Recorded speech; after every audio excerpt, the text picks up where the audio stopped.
Hello friends, હું Nitaben cooking ચેનલથી મારી ચેનલમાં તમારું ખૂબ ખૂબ સ્વાગત છે. આજે હું તમારી સાથે શેર કરવાની છું બટેટાની ઇન્સ્ટન્ટ મસાલા વેફર, જે બનાવવી ખૂબ જ સહેલી છે અને તમે જોતાં જ ખાવાનું મન થઈ જાય એવી ટેસ્ટી અને ચટાકેદાર બને છે. તો આ ચટાકેદાર મસાલા વેફર કેમ બનાવવી અને તેના પર સ્પ્રિંકલ કરવાનો મસાલો કેવી રીતે બનાવવો તે આજે આપણે આ વિડીયોમાં બતાવવાના છીએ. તો ફ્રેન્ડ્સ, સ્કીપ કર્યા વગર મારો પૂરેપૂરો વિડીયો જોતા રહેજો, જેથી તમે પણ આવી રીતે મસાલા વેફર બનાવી શકો. તો ચાલો ફ્રેન્ડ્સ, આપણા રસોડામાં જઈએ. ઇન્સ્ટન્ટ વેફર બનાવવા માટે આ 3 બટેટા જોશે આપણે, આ મીઠું, કાશ્મીરી મરચું, સંચળ પાવડર, આ ચાટ મસાલો છે અને દળેલી ખાંડ છે. આની સાથે સાથે આપણે તેલ જોશે અને ફ્રીજનું ઠંડુ પાણી પણ જોશે.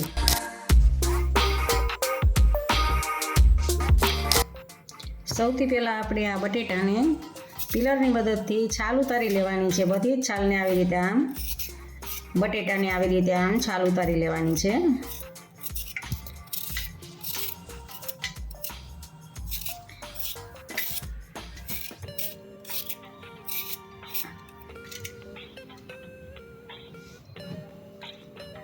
આવી રીતે બીજા બટેટાને પણ આમ ઉતારી લેશું આપણે છાલ.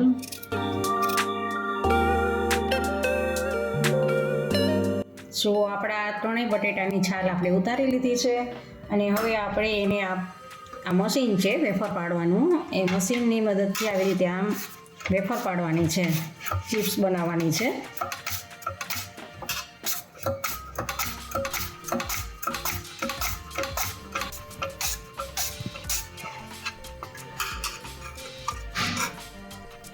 જો આવી આપણી આવી સરસ પાતળી એવી વેફર આપણે બનાવવાની છે.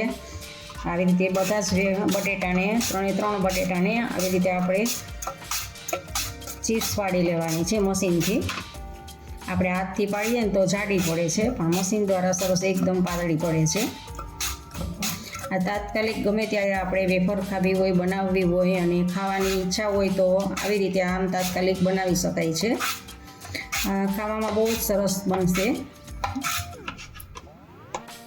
હવે આપણે એક તપેલી લઈ અને તપેલીમાં બધી જ આપણે વેફર પાડેલી છે, જે ચિપ્સ બનાવેલી છે, એ આપણે આ તપેલીમાં લેવાની છે. અને પછી આપણે પાણીમાં સારી રીતે એને પાણી નાખીને ધોઈ લેવાની છે,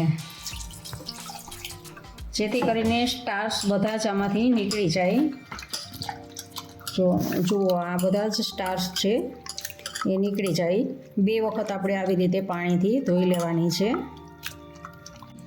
ફરી પાછું પાણી નાખીને ધોઉં છું. જો આ વખતે ઓછા આપણે આમાં સ્ટાર્ચ દેખાય છે.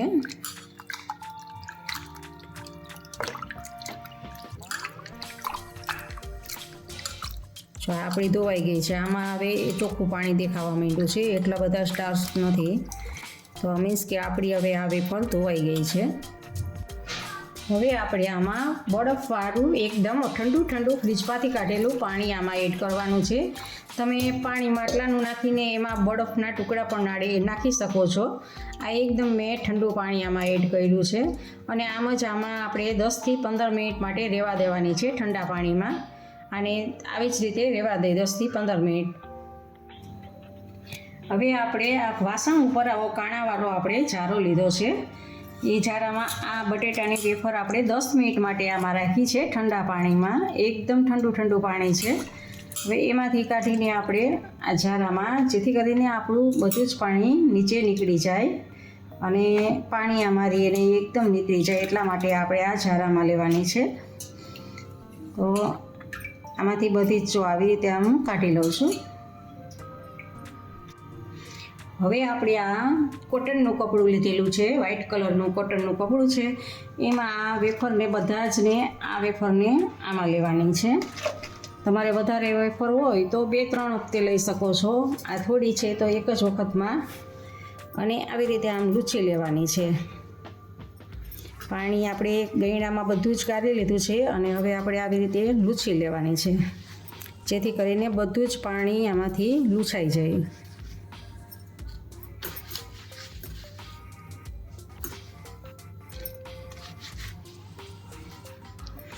જુઓ આ બધું જ પાણી લૂછાઈ ગયું છે. હવે આપણે આ બીજું કોટનનું કપડું છે પ્લેટફોર્મ ઉપર મેં આવી રીતે આમ પાથર્યું છે અને એની ઉપર બધી જ વેફર્સને સૂકવવાની છે, પોળી પોળી કરી દેવાની છે, જેથી કરીને થોડી વાર માટે બધી જ સરસ રીતે સુકાઈ જાય. આવી રીતે આમ પોળી પોળી રાખી દેવાની છે, અલગ કરી દેવાની છે, બે મિક્સ હોય ને તો.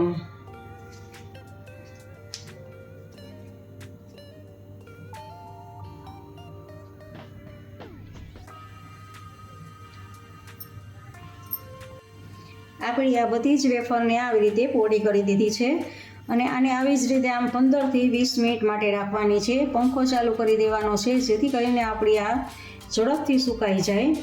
તો આને 20 મિનિટ માટે આવી રીતે આમ રહેવા દઈએ.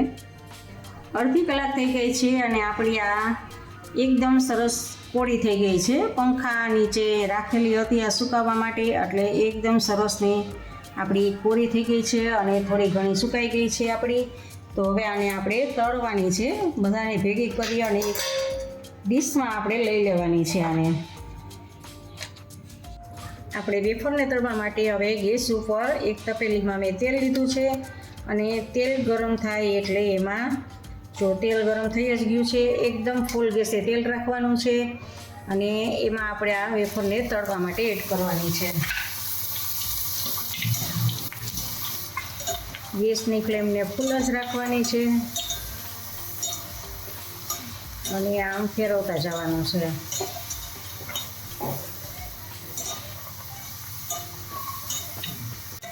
જુઓ હવે આપણી આ વેફર બની જ ગઈ છે, તળાઈ ગઈ છે. તો આપણે એને એક વાસણમાં કાઢી લેવાની છે.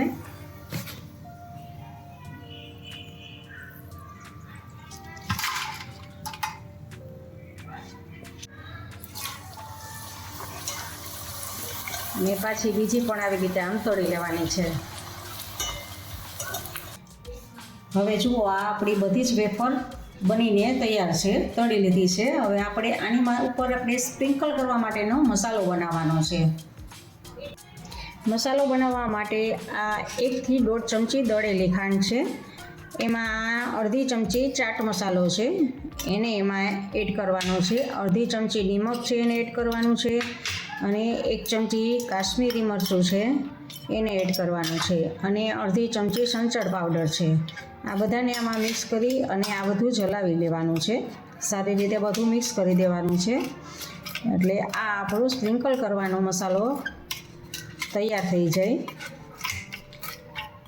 જુઓ આ ખાંડ છે તે થોડીક ગળાશપડું થાય છે અને ચાટ મસાલો ચટપટું હોય છે, એટલે સરસ આપણો ટેસ્ટ સરસ આવે છે. હવે આ આપણે મસાલાને હાથની મદદથી આમ સ્પ્રિંકલ કરવાનો છે બધે. આપણે જે વેફરમાં આવતો હોય ને છાંટેલો એ રીતે આમ બધે જ. હજી આ તેલવાળી જ હોય વેફરને એટલે બધામાં જ લાગી જશે. આમ બધે જ ફેરવી દેવાનું, એટલે ચોટી જશે તેલવાળી હોય એટલે.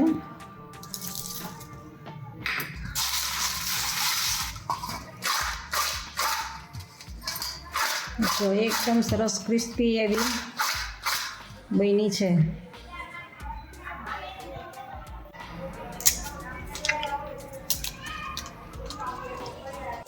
આપણે હવે આને સર્વિંગ બાઉલમાં લઈએ, સર્વિંગ ડીશમાં.